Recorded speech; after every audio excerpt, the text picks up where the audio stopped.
Bagaimana virus corona menyerang tubuh kita? Mungkin itu menjadi pertanyaan kita semua. Kita udah tahu gimana virus corona menginfeksi 1 juta orang di seluruh dunia sampai saat ini. Tapi mungkin belum banyak kita tahu sebenarnya gimana sih virus ini menyerang tubuh kita. Mengapa infeksi virus ini bisa mematikan? Semua dimulai dari sini.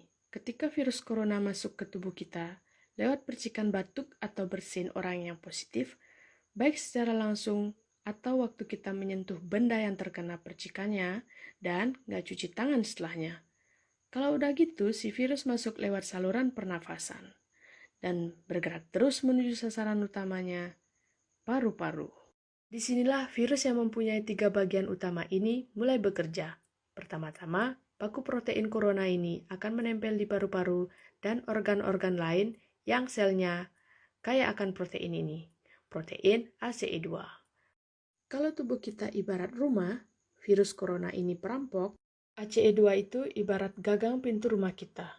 Begitu udah nempel, perlahan tapi pasti virus ini akan ngedorong masuk ke sel tubuh kita. Dan begitu berhasil masuk, barulah aksi yang sebenarnya dimulai.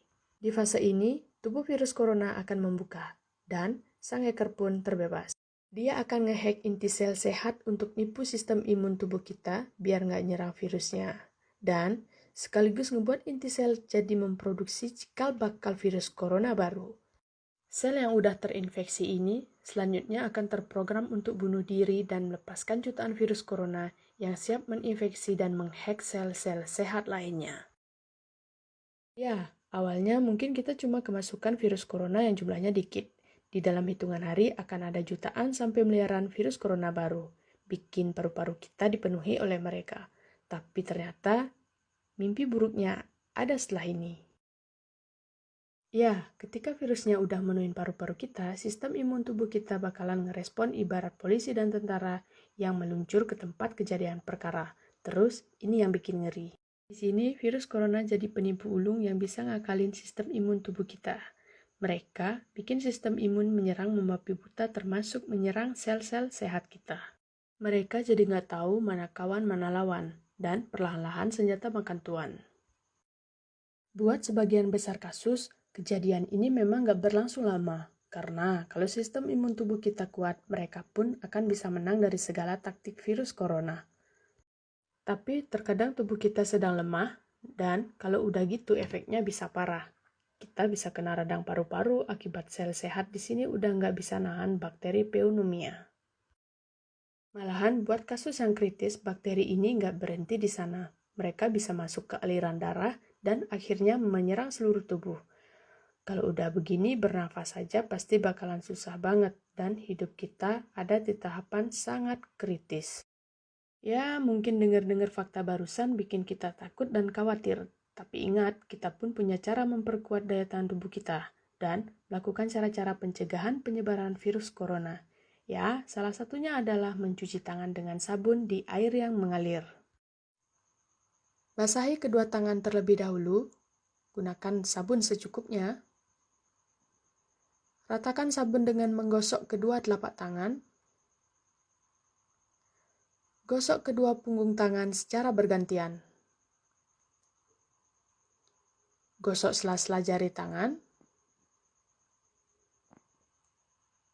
Gosok bagian dalam jari dengan posisi jari tangan saling mengunci. Gosok dan putar ibu jari bergantian.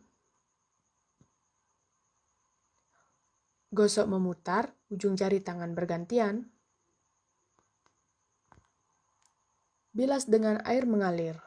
Keringkan dengan tisu atau handuk. Matikan keran dengan tisu atau handuk yang sudah digunakan. Lakukan langkah-langkah cuci tangan selama 40-60 detik jika menggunakan air. Selama 20-30 detik jika menggunakan hand sanitizer. Nah, selain itu, kalian juga wajib untuk menggunakan masker.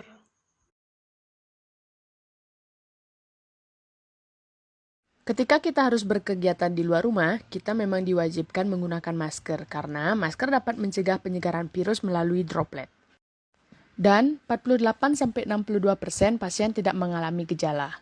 Kita semua tahu gejala corona dari sulit bernapas hingga demam. Tapi ternyata hampir 62% orang yang positif corona ini tidak mengalami gejala sama sekali. Jadi, meski kamu merasa sehat, tetaplah memakai masker saat berpergian dan berada di tempat yang ramai. Selain itu, sangat penting juga kita untuk melaksanakan physical distancing atau pembatasan fisik kepada orang lain.